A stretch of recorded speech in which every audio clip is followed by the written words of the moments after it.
Welcome to Missing the Mark, where we look for meaning in strange places. I'm Christopher.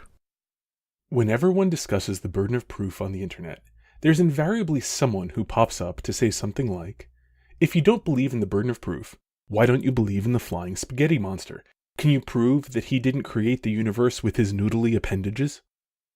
Sadly, that's actually better than what one typically gets. Rare among atheists, Pastafarians have a slight sense of poetry, putting them towards the top of the barrel. That's on the floor of the sub-basement. Anyway, a friend of mine, Eve Kaninen, likes to summarize this approach with the following meme. The short version is that if you don't put your trust in the burden of proof fairy, you will be eaten by the you have to believe everything monster.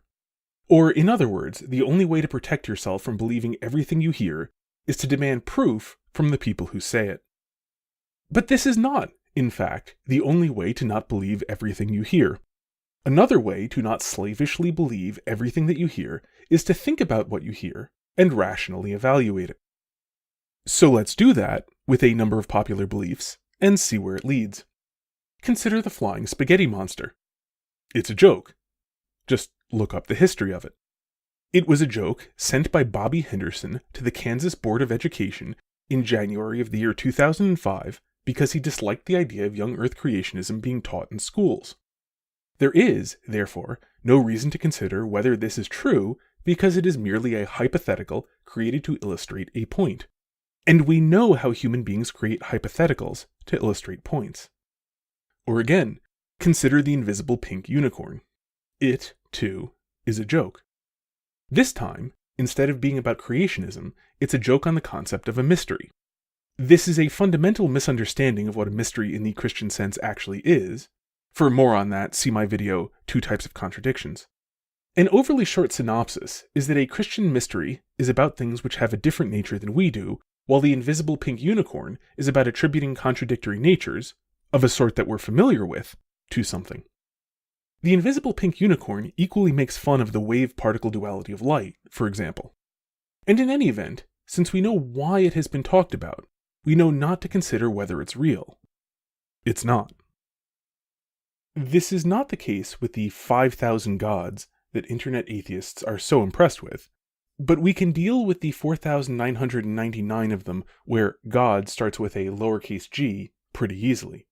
They fall into, basically, 2 categories: mythologized heroes and personifications of nature. Of the first kind, mythologized heroes, Thor is a great example. No one ever thought that Thor created the universe. No one ever thought that he created so much as an island. He's a big guy with a hammer. If you're talking about the actual Norse mythology and not Marvel comic books, he can't even summon lightning. His association with thunder is that he hits the giants he fights so hard with his warhammer that it sounds like thunder. It seems overwhelmingly likely that there was a real Thor, millennia ago, who was very big and very strong, and who wielded a remarkably large warhammer. Then, legends grew up around him. You can see this basic phenomenon with Bruce Lee if you want a modern analog. And just like the cult of Bruce Lee, what you're basically left with on the question of how true are the beliefs about Thor is, who cares? If someone trains in Jeet Kune Do because he's inspired by Bruce Lee, or hits the gym a lot because he's inspired by Thor, okay.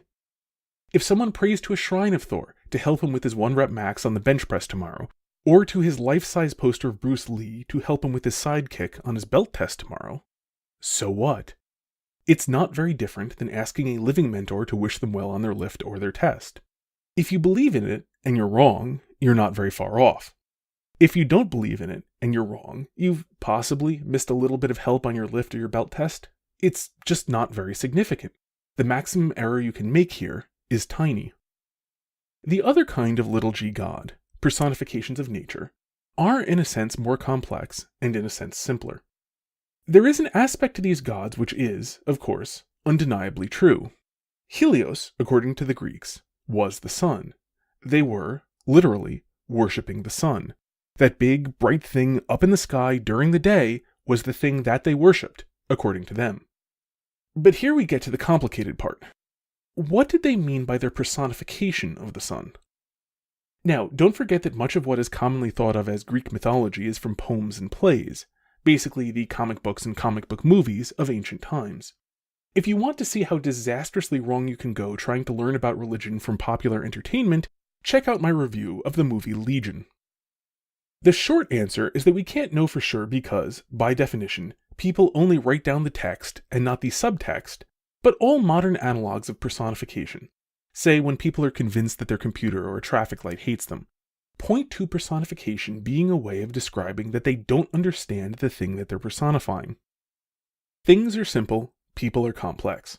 So describing a thing as a person is a way of saying that it's not actually simple. For a less universal, but closer modern analog, look at how people talk about the YouTube recommendation algorithm.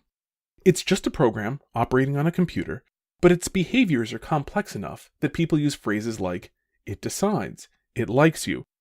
For months it was trying to shove some channel down my throat. The people saying these things don't think that the algorithm has eyes and hands, but how much do they really consciously think of these things as purely metaphors? If you really look, you're going to find it's mixed. People easily forget that metaphors are metaphorical, but usually not completely. The personification of these forces of nature also allowed the practice of superstitions, which is an instinct people have for trying to control what they can't control in order to feel better. When you've planted your crops and done all you can do, things are now out of your hands, so it feels better to pour some wine on an altar to Demeter in hopes that nothing out of your control, such as root blight or a late frost, will go wrong. For a modern analog, look at people talking to their computer when it's not doing what they want, or better yet, how actors say break a leg to each other before a performance. It serves the same purpose as pouring wine on an altar to Demeter, though it is admittedly a bit cheaper. That's actors for you.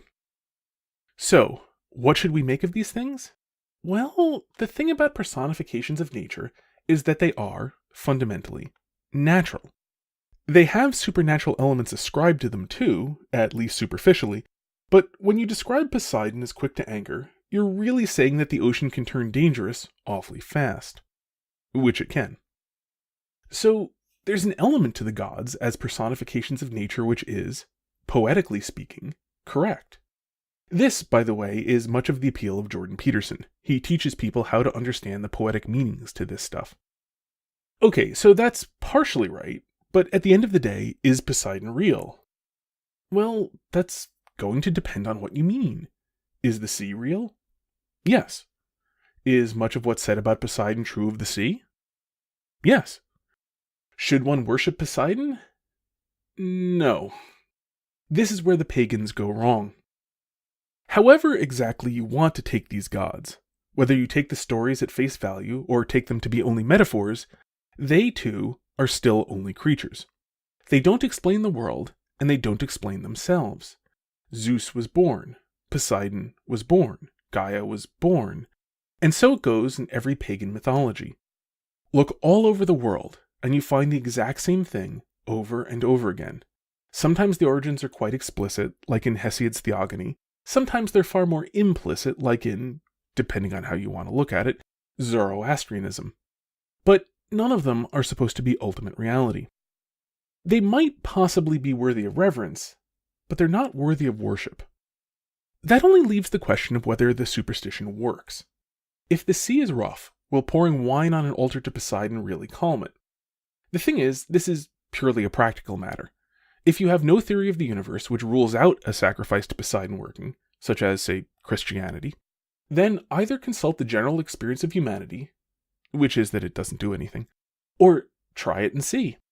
Either way, if you're not a sailor, it doesn't matter what Poseidon thinks of you, and this is a completely moot point. So, bottom line, are these gods real? Kind of? Sort of? Not really. The fun stories are entertainment and as valid as any other entertainment.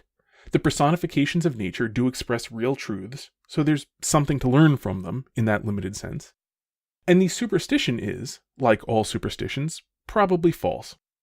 Superstitions are primarily an expression of the desire for control, not descriptions of the world. So, you see, without whining about people having to prove things to us, we've been able to think our way through things and make progress. The question is quite a lot simpler now. There really are just two alternatives, original Buddhism and God. Buddhism, at least what we can reconstruct of what Siddhartha Gautama taught, is an atheistic religion which holds that existence itself is an illusion. It's kind of analogous to the zero-energy hypothesis, where gravity counts as a kind of negative energy, and so the universe doesn't really exist, it's just a temporary set of balancing loan and debt that will one day cancel out and go back to being nothing. Take your pick on how you want to express that the world isn't really here. It doesn't matter if you call this the realm of illusion, or a zero-energy universe, or particle and antiparticle that leapt fully formed out of the head of a quantum fluctuation. They're all the same idea, which crops up from time to time because everyone intuits, on some level, that you can't get something from nothing. So, this is one of the two major alternatives to consider. And then there's the other major alternative. God, with a capital G. The uncreated creator of all that is, the non-contingent source of all contingency, the reason why there is something rather than nothing. You will find different qualities attributed to God, especially with regard to his intellect, largely depending on what people think of human intellect, and with regard to his interaction with creation. But the uncreated creator of all that is uniquely identifies who is being talked about. Once you decide on which of these two alternatives is correct, you can proceed to figuring out more features of the truth, like whether you should be a hedonist or a Nietzschean on the one hand, or whether God ever directly interacted with history, and if so, what he did in history, on the other. Now, to be fair, deciding between these two alternatives is harder than evaluating the pagan gods. There are different ways of doing this. I suggest starting with whether you think that reason is valid. Only one of these two alternatives has the possibility of reason reflecting reality. Reason involves things like causality, logic, and so on. If the universe is here, or isn't really here but only appears to be here, for no reason, then reason doesn't reflect reality. The only possibility that reason actually reflects reality is that God created the universe so that effects have a cause and something didn't come from nothing. And this is as far as I can take you. Language is inherently rational, and you can't prove reason by a reasoned argument. You can't prove logic by a logical argument. That would just be circular. It would be reaching behind your back, grabbing your shirt, and picking yourself up by it. That only works in cartoons. What you've got to do is look at the world and decide for yourself whether reason is real or just the illusion of an ape whose ancestors had the trait of at least occasionally thinking logically and happened to survive to produce you. Possibly because that was useful in their environment, and possibly because it wasn't and they just got lucky. Is the world real, or just an illusion? You're going to have to cast your lot with one of those two possibilities. I suggest spending some time thinking about them, then making a conscious decision, instead of just going with the flow of how your life has happened to go, up till now. Until next time, may you hit everything you aim at